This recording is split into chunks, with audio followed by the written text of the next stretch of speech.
പ്രിയപ്പെട്ട പ്രേക്ഷകരെ, നമുക്ക് ബംഗളൂരുവിലേക്ക് ഒന്ന് പോകാം. ബംഗളൂരു ചിന്നസ്വാമി സ്റ്റേഡിയത്തിന് പുറത്ത് ഇന്നലെ നടന്ന ആ ആഘോഷം ഒരു വലിയ ദുരന്തമായി പരിണമിച്ചതാണ് നമ്മൾ കണ്ടത്. ബംഗളൂരു ദുരന്തത്തിന് കാരണം സുരക്ഷാ വീഴ്ചയെന്ന് ഇപ്പോൾ കണ്ടെത്തിയിരിക്കുന്നു. സ്റ്റേഡിയത്തിന്റെ കപ്പാസിറ്റിയുടെ 10 മടങ്ങ് ആളുകൾ സ്റ്റേഡിയത്തിലെത്തിയെന്നാണ് കണ്ടെത്തൽ. കർണാടക സർക്കാരും KCAയും ഒരുമിച്ച് സ്വീകരണ പരിപാടി സംഘടിപ്പിച്ചത് വിനയായെന്നും തിരക്ക് മുൻകൂട്ടി കാണാനായില്ലെന്നുമാണ് കണ്ടെത്തൽ. 5000 പോലീസുകാർക്ക് 4 ലക്ഷം വരുന്ന ആൾക്കൂട്ടത്തെ നിയന്ത്രിക്കേണ്ടി വന്നുവെന്നാണ് നിഗമനം. ദുരന്തത്തിൽ മജിസ്ട്രേറിയൽ അന്വേഷണം ആരംഭിച്ചിട്ടുണ്ട്. ബംഗളൂരു DC ചിന്നസ്വാമി സ്റ്റേഡിയത്തിൽ തെളിവെടുപ്പിനെത്തുന്നു AP നദീറയുണ്ട് കൂടുതൽ വിവരങ്ങളുമായി. AP നദീറ, ഒടുവിൽ വീഴ്ച സ്ഥിരീകരിക്കുകയാണ്. സുരക്ഷാ വീഴ്ചയുണ്ടായി, മുൻകൂട്ടി കാണാൻ കഴിഞ്ഞില്ല എന്നുള്ളതാണ് ഇപ്പോൾ കണ്ടെത്തിയിരിക്കുന്ന വിവരം. അന്വേഷണം തുടങ്ങിയിട്ടേയുള്ളൂവെങ്കിലും പ്രാഥമികമായി സ്ഥിരീകരിക്കുന്നതും ഈ വീഴ്ച തന്നെയല്ലേ AP നദീറ? തീർച്ചയായും അരുൺ, വീഴ്ച സമ്മതിക്കുകയാണ്. കാരണം ഇവിടെ ഈ ചിന്നസ്വാമി സ്റ്റേഡിയത്തിൽ അനിയന്ത്രിതമായി ആളുകളെത്തി, പ്രതീക്ഷിച്ചതിലും അധികം ആളുകളെത്തി.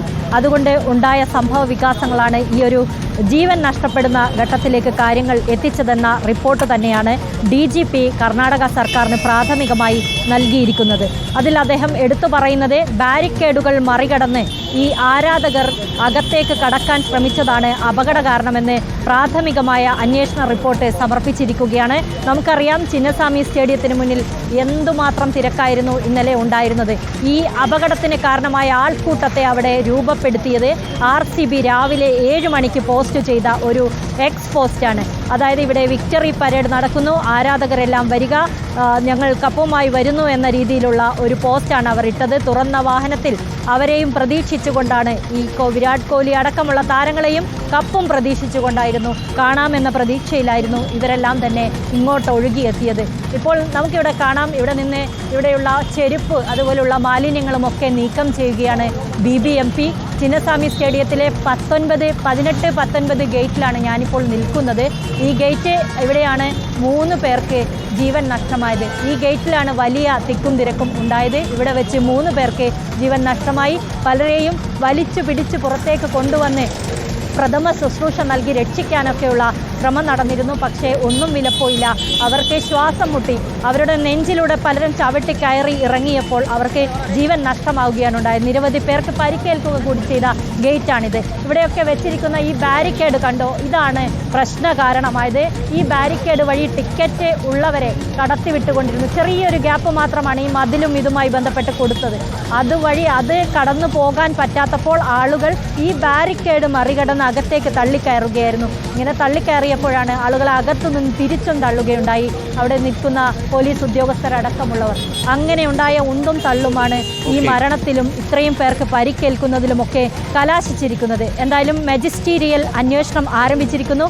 അല്പസമയത്തിനകം ചിന്നസ്വാമി സ്റ്റേഡിയത്തിലെത്തി ഈ ബംഗളൂരു DC, ബംഗളൂരുവിന് കലക്ടറില്ല, ബംഗളൂരുവിൻ്റെ ചുമതലയുള്ള കമ്മീഷണറാണ്. അദ്ദേഹം വന്ന് ഇവിടെ അന്വേഷണം നടത്തും. ജഗദീഷ് IASനാണ് ചുമതല നൽകിയിരിക്കുന്നത്. 15 ദിവസത്തിനുള്ളിൽ അന്വേഷണ റിപ്പോർട്ട് സമർപ്പിക്കണമെന്ന് സർക്കാർ ആവശ്യപ്പെട്ടിട്ടുണ്ട്.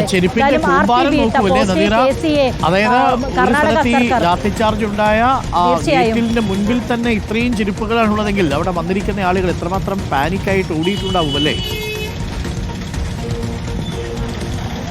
തീർച്ചയായും. അതായത് നമ്മളിപ്പോൾ ഒരു തിരക്കിൽ പെടുമ്പോൾ നമ്മുടെ ചെരുപ്പിലായിരിക്കുമല്ലോ ആളുകൾ ചവിട്ടി പിടിക്കും. അപ്പോൾ നമ്മൾ ആ ചെരുപ്പ് ഉപേക്ഷിക്കുകയാണെങ്കിൽ നമുക്ക് ഓടാൻ കഴിയും എന്നുള്ളതാണല്ലോ. അങ്ങനെ ഒരു സർവൈവൽ മോഡ് നമ്മൾ സ്വയം ഓണാക്കുമ്പോൾ ഉണ്ടാകുന്നതാണ്. പെട്ടെന്ന് ചെരുപ്പ് ഉപേക്ഷിച്ചാൽ ഈ ആൾക്കൂട്ടത്തിൽ നിന്ന് ഓടി രക്ഷപ്പെടാമെന്ന് ആളുകൾ ധരിക്കുകയും അങ്ങനെ ചെരുപ്പുകൾ ഉപേക്ഷിച്ച് ഓടുകയുമാണ് ആളുകൾ ചെയ്തത്. പ്രാണരക്ഷാർത്ഥം ഓടിയതിൻ്റെ നേർക്കാഴ്ചയാണ് ഈ കാണുന്നത്. BBMPയുടെ ഇവിടുത്തെ ബംഗളൂരു നഗരസഭയുടെ വാഹനമാണ്. അവരിപ്പോൾ അത് വൃത്തിയാക്കിക്കൊണ്ടിരിക്കുകയാണ്. ഇതിൽ ചെരുപ്പുകൾ മാത്രമല്ല കേട്ടോ, വാച്ചുകൾ, കണ്ണടകൾ, കുഞ്ഞു കളിക്കോപ്പുകൾ, മൊബൈൽ ഫോണിൻ്റെ കവറുകൾ, അങ്ങനെയൊക്കെ ഉണ്ട്. അങ്ങനെയുള്ള വലിയൊരു മാലിന്യ കൂമ്പാരം രൂപപ്പെട്ടു. അതാണ് ഈ ഒരു ദുരന്തത്തിൻ്റെ ബാക്കി പത്രം. ഇവിടെ ഇതാ ഇനിയുമുണ്ട്. BBMP വന്ന് ശേഖരിച്ചു കൊണ്ടിരിക്കുന്നു. അവിടെ കൂട്ടിയിട്ടിരിക്കുന്നു. നിറയെ നിരന്ന് കിടക്കുകയായിരുന്നു. വാഹനങ്ങൾക്ക് ഗതാഗത തടസ്സമുണ്ടായതോടുകൂടിയാണ് ഇപ്പോൾ ഈ നഗരസഭ അധികൃതർ വന്ന് ഇതെല്ലാം അടിച്ചുവാരി കൂട്ടി വെച്ചിരിക്കുന്നത്. ഇങ്ങനെയുള്ള ചെറുവാഹനങ്ങളിലായി ഇതിവിടെ നിന്ന് നീക്കം ചെയ്യാനുള്ള ശ്രമവും നടത്തിക്കൊണ്ടിരിക്കുന്നത്.